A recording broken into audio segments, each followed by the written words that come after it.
ang GMA Regional TV, One Mindanao. Aniya na ang mga dagkong balita karong adlaw sa One Mindanao. Kapin 50,000 ka magbanay apektado sa pagbaha sa Maguindanao del Sur. State of calamity gideklara sa lungsod sa Datupiang. Mag-amahan nga mitabok sa sapa sa Alamada, Cotabato. Naabtan sa ulo sa baha ug naanod. Amahan patay samtang anak naluwas. Cabinet Secretaries ni sumiti na og courtesy resignation subay sa panawagan ni Presidente Bongbong Marcos. PDEA Region 10 gisunog ang kapin 19 kilos nga illegal drugs nga nakumpiska sa ilang mga operasyon. Pagpamatuod nga dili kini gina-recycle. Third-party company nga gikontrata sa Cagayan de Oro City LGU sa pagkolekta og basura. Misaad nga humanon og hakot karong adlaw ang mga basura. Kini ang GMA Regional TV, One Mindanao. Mayong hapon, Mindanao. Ako si Sara Hilomen Velasco. Mismong si Pangulong Bongbong Marcos na ang niangkon nga dismayado ang mga Pilipino sa serbisyo sa gobyerno. Kaganinang buntag, gipanawagan niya nga magpasa og courtesy resignation ang iyang mga sakop sa gabinete. Ang detalye sa live report ni Argil Relator. Argil. Sara, si Pangulong Bongbong Marcos ang mismo nag-appoint apan karon siya sab mismo ang nanawagan og courtesy resignation sa cabinet secretaries ubos sa administrasyon ni Pangulong Bongbong Marcos. Gani mituman gilayon ang cabinet secretaries ug mipasa gilayon sila og courtesy resignation ngadto sa Pangulo. Sa BBM Podcast nga gipagula sa miaging adlaw, aminado si Pangulong Bongbong Marcos nga dismayado ang mga tao sa gobyerno. Disappointed ang tao sa serbisyo ng gobyerno. Hindi nila nararamdaman at masyadong mabagal ang galaw ng pagbubuo ng mga project na hindi pa nila maramdaman. Busa gipangutana si PBBM kung doon na ba siya'y tangtangon nga miyembro sa iyang gabinete. Tubag sa Pangulo. Baka mangyari yan. Dito nga sa ginagawa namin performance review. Yun ang warning ko sa kanila and that's what we will have to look at again. Kung talagang may nagkukulang o korap, kung talagang masyadong mabigat yung kanilang kasalanan, kasuhan na namin. Tignan natin kung ano maging resulta nitong performance. Tuod man, Huwebes sa buntag, nagpagula og pahayag ang Presidential Communications Office. Gipanawagan ni PBBM nga mag-courtesy resignation ang tanang cabinet secretaries sa tumunga ma-recalibrate matud pa ang iyang administrasyon human sa nahimong resulta sa 2025 midterm elections. Ang maong request sa Pangulo alang sa courtesy resignation maoy pamaagi aron nga ma-evaluate ang performance sa matag departamento ug maila kung kinsa ang magparayon sa pagserbisyo subay sa iyang administrasyong recalibrated priorities. Dugang pa nga panahon na matud pa nga ma-realign ang gobyerno sa expectation sa katawhan. Gilayong mitubag ang cabinet secretaries pinaagi sa pagpadala og sulat ngadto sa Pangulo alang sa ilang courtesy resignation. Sa pahayag nga gipagula sa pipila ka secretaries, nagpaabot sila sa ilang pasalamat sa presidente sa higayon nga gihatag kanila nga makapangalagad sa nasod pinaagi sa ilang posisyon. Sara, layo sa panawagang courtesy resignation, pagpaklaro sa Malacanang nga magpabilin ang operasyon sa gobyerno sanglit magpabilin silang trabaho ang cabinet secretaries apan kinahanglan matud pa nila nga pamatud-an ngadto sa Pangulo nga deserving silang magpabilin sa ilang katungdanan. Sara. Okay, daghang salamat, Argil Relator. Gibutihag ni Vice President Sara Duterte nga ang wala pagtuman sa mga saad ni Pangulong Bongbong Marcos matud pa ang rason sa ubos nga performance sa iyang alyansa senatoriable sa bag-uhay lang natapos nga 2025 midterm elections. Samtang Senado mag-convene na sa June 3 isip impeachment court sa trial kang VP Sara. Ato ibalik si Argil Relator. Sa ulahing interview sa media kang Vice President Sara Duterte, nagtuo ang bise nga tungod sa wala pagtuman ni Pangulong Bongbong Marcos sa iyang mga saad ang hinungdan sa ubos nga performance sa mga senatoriables nga sakop sa alyansa ni adtong eleksyon. Why do I think that the Allianza senators did not perform well? It's because of the president. The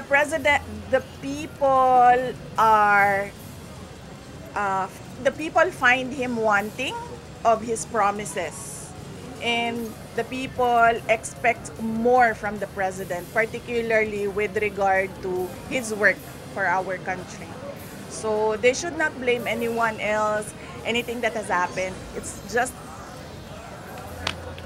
the president. Samtang sa Hunyo na mag-convene ang Senate Impeachment Court para sa trial kang Vice President Sara Duterte. Formal na giabisuhan ni Senate President Cheese Escudero ang Kamara nga mag-convene na ang Senado sa June 3 isip impeachment court nga maoy mutaral sa bise. Sa sulat kang House Speaker Martin Romualdez nga dunay petsang May 19, gisulti ni Escudero nga subay sa Rules of Procedures on Impeachment Trials. Andam ang Senado sa June 2 alas 4 sa hapon nga dawaton ang panel of prosecutors sa Kamara. Kini ang adlaw sab nga pagbalik sa regular nga sesyon sa Senado. Sumala ni Escudero, gipaabot sa Senado nga basahon sa prosecution panel sa open session ang 7 ka charges nga nakalatid sa Articles of Impeachment nga gipasaka batok sa bise. Pagkaugma niini o June 3 sa alas 9 sa buntag, mag-convene ang Senado isip impeachment court para sa pag-issue og mga summon o uban pang samang orders. Nakalatid sa sulat ni Escudero nga copy furnished o gipadalahan sab og kopya niini si Vice President Sara Duterte. Ginakuhaan pa og pahayag si VP Sara labot sa migulang schedule sa impeachment trial. Apan una na gibutyag ni VP Sara nga andam na ang iyang kampo kung madayon ang trial. Ako si Argil Relator. 1 Mindanao. Atong sayron ang dugang pang mga balita sa Mindanao. Makauban nato si Efren Mamak live sa General Santos City. Efren. Salamat, Sara. Misa ka na sa kapin na 50,000 ka magbanay ang apektado sa pagbaha sa Maguindanao del Sur kung asa gipaubos na sa state of calamity ang lungsod sa Dato Piang. Apan bisan niini, dunay ubang residente ang gikalingawan ang baha pinaagi sa pag-swimming ug uban pa. Ani ang report. Daw gihimo ng swimming pool niini mga residente kining tubig baha nga pipila ka adlaw nang nagpundo sa barangay Pagatin sa Dato sa Libo, Maguindanao del Sur. Tunay naglingaw-lingaw na sa paglangoy sa maong tubig baha. Matud sa usa ka residente, nagsugod na unta og hubas ang tubig baha niadtong Martes, apan subling misaka kini diyang miulan Miyerkules sa hapon. Ginagawa lang nila talagang kasiyahan. Instead of malungkot sa bahay, gumawa ng mag-look-mook, ay ginagawa nila every after talaga na naliligo sa labas. Samtang kining netizen sa barangay Magaslong sa Dato Piang, gihimo pang runway ang tubig baha o gikalingawan ang pagrampa. Talagang ini-enjoy na lang talaga yung baha po sa amin. Siyempre, hindi natin yan siya may iwasan, no? So, ganun na lang po. Tawa na lang po. Sumala sa PDRRMO Maguindanao del Sur, misaka na sa kapin 50,000 ang pamilyang naapektuhan sa pagbaha sa 12 kalungsod sa maong probinsya. Gani ang lungsod sa Dato Piang, gipaubos na sa state of calamity. Sa karon ginaberipika pa nila kung duna pay ubang lungsod nga nagtinguha sab nga ipaubos sa state of calamity. Dina-double check pa namin kasi baka yung iba is ang sabi nila is state of calamity, yun pala nag-emergency meeting pa lang, wala pang approval yung sanggunian. So kailangan namin makuha muna yung copy ng declaration of state of calamity ng mga munisipyo. Nagpadayon sab ang BARM government sa pag-apod-apod o ginabang alang sa mga nabahaan sa maong probinsya. Sumala sa pag-asa, padayong nakaapekto sa panahon sa Mindanao ang Intertropical Convergence Zone o ITZZ. Kauban si Gary Balantay ug Bong Vicencio, Efren Mamak. 1 Mindanao. Patay ang usa ka 60 anyos nga amahan human na anod kauban ang 30 anyos nga anak diyang naabtan sa ulo sa baha atol sa ilang pagtabok sa sapa sa Alamada, Cotabato. Anak nakalingkawas. Aniyang detalye. Napalgan nga wala na'y kinabuhi kining 60 anyos nga lalaki atol sa search and rescue operation sa MDRRMO o BFP sa Libungan River sa Barangay Kamansi sa Alamada, Cotabato adlawng Miyerkules. Naanod matud pa kini sa baha kauban ang yang 30 anyos nga anak nga lalaki diyang mitabok sa Tuwaan River sa Barangay Mapurok banda alas 4:30 sa Martes sa hapon. Matud sa MDRRMO Alamada, wala matud pa nabantayan sa mag-amahan ang ulo sa baha nga padulong kanila samtang nagatabok sa sapa hinungdan sa ilang pagkaanod. Swerteng nakalingkawas ang anak, apan patay ang amahan. Human nabuhian niini ang kamot sa iyang anak nga nag-alalay kaniya. Kasama niya yung anak niya, tumawid, tapos naabutan ng ulo ng baha. Naanod silang dalawa, mga 100 meters. Sadly, yung tatay po is nakabitaw doon sa anak, kaya naanod po yung tatay, sir. Yung anak is nakasurvive. Gitagad na sa kabanay ang patayng lawas sa biktima. Sumala sa MDRRMO, ang nasinating pagbaha, epekto sa pag-ulan sa lungsod, dala sa Intertropical Convergence Zone o ITCZ. Nagpaimangno sab sila ngadto sa mga residente sa Alamada, ilabi na sa mga bahaunon nga lugar nga mag-igmat sanglit padulong na ang rainy season. Kauban si Gary Balantay ug Bong Vicencio, Efren Mamak, 1 Mindanao. Nakatala og usa ka kaso sa Mpox ang Magsaysay, Davao del Sur. Sumala sa Rural Health Unit sa Magsaysay, kasamtangang naka-isolate o ginamonitor ang pasyenteng kumpirmado sa Mpox. Lakip na sab ang iyang pamilya. Wala na'y dugang impormasyon nga gihatag ang RHU kung asa nakuha sa maong kumpirmadong kaso ang sakit. Hinuon hugot ang pahinumdom sa RHU nga mag-amping kanunay pinaagi sa pagsunod sa mga pamaagi nga malikay sa maong sakit, sama sa kanunay nga paghugas og kamot ug paggamit og alkohol, paglikay sa mga lugar nga nagatapok ang mga tawo ug makalikay sa skin-to-skin contact. Kung dunay bation nga sintomas sama sa rashes nga dunay hilanat, pagpanakit sa lawas, lusay, paglabad sa ulo ug pagluya, giliyong magpakonsulta sa doktor. TV ang GMA Regional TV, 1 Mindanao. Third-party company nga gikontrata sa Cagayan de Oro City LGU sa pagkolekta sa mga basura, nagsaad nga humanon og hakot karong adlaw. Hinuon Clenro padayong gimonitor ang lihok sa maong kontraktor. Aniya report ni Cyril Chavez.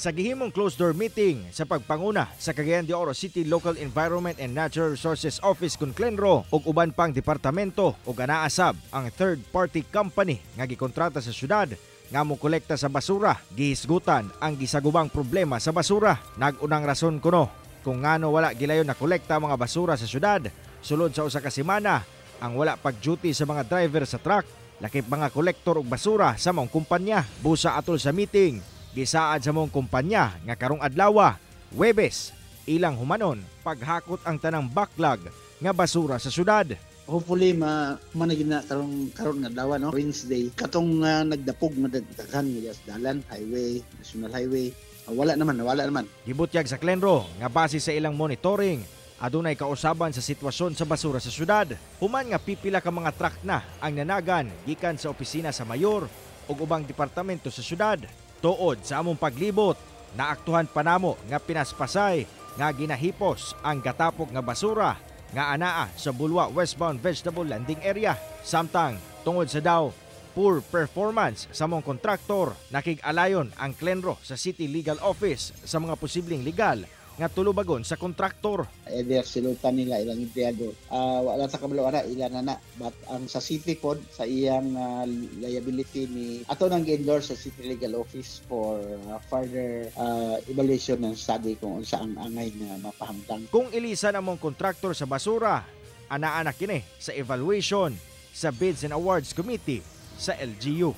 Kauban si Jaybert Pairat, Cyril Chavez, 1 Mindanao. Nipaklaro ang Office of Senior Citizens Affairs o OSCA sa Davao City nga walay deadline sa pag-update sa OSCA ID. Kini man na matikdan ang pagdaghan sa mga senior citizen nga nagadangup sa mga buhatan sa OSCA aron magpa-update. Ginauhag sa mga senior citizen nga isumite ang rekisitos sa chapter presidents nga mooy magsumite sa tanang miyembro sa OSCA. Ani ang report ni Argil Relator. Gisumite ni ining mga senior citizen ang photocopy sa ilang senior citizen ID sa mga personahe sa Davao Office of Senior Citizens Affairs sa Osmeña Park. Kini alang sa ginapahigayon nga updating sa OSCA ID. Subay ni ini, nipaklaro ang OSCA nga dili kinahanglan magkonsisok sa mga satellite office sa OSCA. Sanglit, walay deadline sa pag-update sa OSCA ID. I-update na to katong from year 2022 paubos. Okay, ang 23 magod updated na sila, no. Itong uban magod wala pa nakasulod sa tong system kay nag-digitalization naman taron. Giawhag nila ang mga chapter presidents sa senior citizens na lang ang maghatod sa mga rekisito sa ilang mga miyembro alang sa updating ngadto sa OSCA. Sama sa gibuhat sa Chapter P sa Barangay Catalunan Pequeño nga ang ilang chapter president o secretary na lang ang naghatod sa rekisitos sa ilang 66 ka mga miyembro. Sa among Chapter P, isa lang kami lang officer naghatod kay para iwas mga daghan kay mo na advice sa amo ang district. Samtang sa May 31, 2025 ang cut-off date alang sa registration sa annual financial aid. Buot pasabot kadtong magsaulog og 60th birthday sa May 31, 2025 og paubos. Ginauhag nga magparehistro una pa man ang May 31, 2025. Alang sa mag 60 years old sugod June 1, 2025, kwalipikado na sila nga makadawat og subsidy sugod sa 2026. Ang deadline sa May 31, katutong submission sa ilang mga presidente sa chapter dito sa social workers sa CSWD sa barangay. No, para to preparation sa payroll for 2025 ng budget sa atong subsidy, 1 year subsidy. Ana sa sobra 221,000 ang ihap sa senior citizens sa 182 ka barangay sa Davao City. Gilauman nga mapatuman na sa sunod tuig ang gipasang ordinansa sa Davao City Council nga mahimong maximum nga 3,000 pesos ang annual subsidy sa mga senior citizens sa syudad. Kauban si Mature Awing sa kamera. Ako si Argil Relator. 1 Mindanao.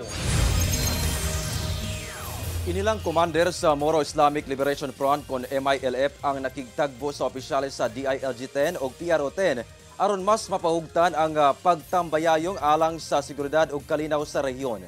Ang detalye sa report ni James Paulo Yap. Personal nga gibisita ni Sultan Abdullah Makapaar umas na ilang si Commander Bravo sa Moro Islamic Liberation Front kon MILF ang buhatan sa Department of Interior and Local Government Region 10 aron hisgutan ang mga programa sa gobyerno. Labi pa karong adunay nagpadayon nga peace negotiation tali MILF o gobyerno sa Pilipinas. Sumala ni Commander Bravo nga tuig 2018 gisugdan ang decommissioning sa mga combatant MILF, bugti sa cash grant o mga livelihood assistance gikan sa gobyerno. Apan hangtod karon kulang gihapon ang ilang nadawat. Ang inintay lang po namin yung housing ay mayroong groundbreaking na doon sa kampo natin. Ang inintay namin ang process. Ang gusto po namin mabilisan kasi ang mga combatant natin wala na pong bahay.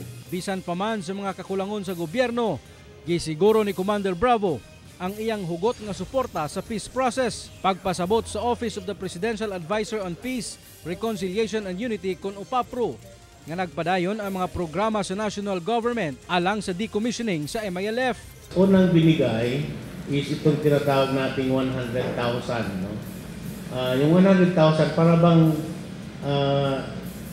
nagpirma na ng kasunduan di ba? Para bang sige as a gesture of sincerity and friendship. Nakigtagbo sab si Commander Bravo sa opisyal sa Police Regional Office 10 aron maisgutan ang pagpaugot sa seguridad sa Lanao del Norte, labi na sa munisipyo sa Munay kung asa nahimutang ang pinakadakong kampo sa MILF. Peace is possible when we come together, not as former rivals but as partners working toward a common goal. What we are witnessing is the transformation of conflict into cooperation. Atong ma-honor ang gains sa peace process o sa peace agreement.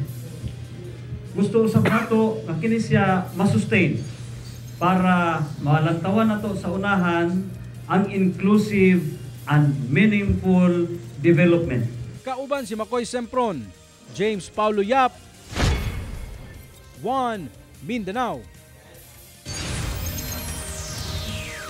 TV ang GMA Regional TV, 1 Mindanao. Padayon nanguna nga media company ang GMA Network sa TV viewership, online engagement ug radio broadcast sa nasod niadtong 2024. Aning report. Sa telebisyon, radyo, online ug sa pelikula, padayon nanguna ang GMA Network niadtong 2024. Kana ang gibutyag ni GMA President and Chief Executive Officer Gilberto R. Duavit Jr. sa annual stockholders meeting. We retained our position as the convincingly dominant TV broadcast network in the country. Base sa National Urban TV Audience Measurement People Rating sa Nielsen, nagtala og average rating nga 5.1 ang GMA, layo sa 1.9 sa TV5 o gisundan sa GTV. Nanguna sab ang GMA sa FinTam o Philippine National TV Audience Measurement People Ratings sa Nielsen nga nagtala og average ratings nga 4.7. Mga programang kapuso sab ang nanguna sa ratings ug nagpabiling number 1 sa radyo sa Mega Manila ang Super Radyo DZBB ug Barangay LS. Nanguna sab ang pipila ka local radio station sa GMA sa mga probinsya. Lakip ang newscast sa GMA Regional TV nanguna sa rating sa nagkadiang probinsya. Sa digital space, halos tibok 2024, GMA ang highest-ranking media company sa Southeast Asia sa Tubular Labs Leaderboard for Media and Entertainment Properties. Sumala sa Tubular Labs, nagtala ang mga official accounts sa GMA ug 45.5 billion views sa Facebook, YouTube ug TikTok. Misa kasabog 14% ang total subscribers, followers ug users sa GMA sa tanang digital platforms. Mihakot sabog pasidungog ang pelikulang Gama sa GMA Pictures. Apan tungod sa managlahing hagit, miubos ang consolidated revenues ug net income sa GMA niadtong 2024. Busa aron magpabiling manguna ang GMA, padayon ang mga lakang aron mas pakusgan pa ang network. As we go forward, no effort is spared towards achieving our objective of value optimization in the broadcast and digital spaces, keeping a keen eye out to ensure our continued leadership and competitiveness in both. Ang GMA Network Annual Stockholders Meeting gisalmutan sa Board of Directors sa GMA, nga sila GMA Chairman of the Board, Attorney Felipe L. Gozon, Chairman of the Executive Committee, Joel Jimenez, Executive Vice President Felipe S. Yalong, GMA Senior Vice President Attorney Annette Gozon Valdez, Judith Duavit Vasquez, Laura Westfall, ug ubang opisyal sa GMA Network. Sara Hilomen Velasco, 1 Mindanao. Nagsugod na karong adlaw ang NCAA Season 100 Cheerleading Competition. Mipakitang gilas na ang 10-member school sa NCAA atong sa cheerleading competition kaganina. Hinoon siyam katulungan lang ang nagtigi sa kompetisyon samtang nagpabilib silang exhibition ang Lyceum of the Philippines University. Ang cheerleading competition live sa GTV ug live via live stream sa NCAA Philippines. Patay ang usa ka 43 anyos nga lalaking residente sa Barangay Baganihan sa Davao City human gipusil sa makadaghang higayon sa wala pa mailing mga sospek. Sumala sa asawa, nagtugway sa iya mga kanding ang 43 anyos nga biktima doon sa ilang balay sa Purok 7 Sitio Pinagutlotan sa Barangay Baganihan sa Davao City Martes sa buntag. Dihang nakasinggit pa kini nga gipusil siya sa likod sa iyang lawas. Misulay pa og dagan ang biktima padulong sa ilang balay apan nakuyapan na tungod sa naiagumang samad pinusilan. Gisundan ang biktima sa gunman o gitiwasan og pusil hinungdan sa iyang kamatayon. Ang duha ka lalaking sospek nakasuot og jacket ug itom ug nga pantalon. Na-recover sa crime scene ang 23 ka basyo sa 5.56 caliber ammunition. Bang isayuta mo'y usa sa ginalantaw nga motibo sa kapulisan sa krimen. Padayong gipangita ang mga sospek. Hinoon doon na persons of interest ang kapulisan. Ginakuhaan pa sa GMA Regional TV 1 Mindanao ug pahayag ang pamilya sa biktima. Sobra 19 kilos sa illegal drugs, paraphernalia ug mga expired nga tambal ang gipang sunog sa PDEA Region 10. Kini pagpamatuod sa otoridad nga sinsero ang gobyerno sa pagsiguro nga dili ma-recycle ang maong mga droga. Ani report ni Cyril Chavez. Usa-usa nga gipang susi sa mga personal sa PDEA, PNP, DOJ ug simbahan ang mga gilaray nga droga nga nakumpiska sa mga operasyon sa nagkadaiyang probinsya sa Northern Mindanao. Human masuta ang mga droga, gisugdan gilayon ang pagdala niini sa cremator aron sunugon.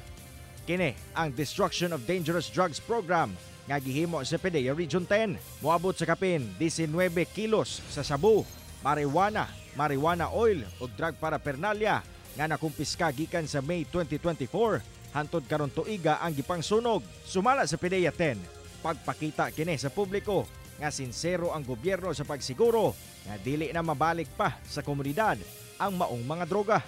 So, nagdi-destroy tayo dito ng once a year, no? So, kasama doon. So, lahat na may mga desisyon na ang Regional Trial Court o wala pa o nakarating lang sa prosecution, no?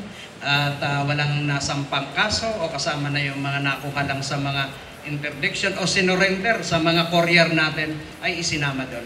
Gipasalig sab sa kadagkuan sa Pro-10 nga magpadayon ng ilang kolaborasyon sa PDEA alang sa pakigbatok sa illegal nga droga. On the part ng PNP, we try to monitor lahat hanggang conviction po. Binabantayan po namin yan kasi we do not want our operation put into waste. Gusto namin, once na nahuli namin, once na-prosecute po yan, diretso po yan hanggang conviction.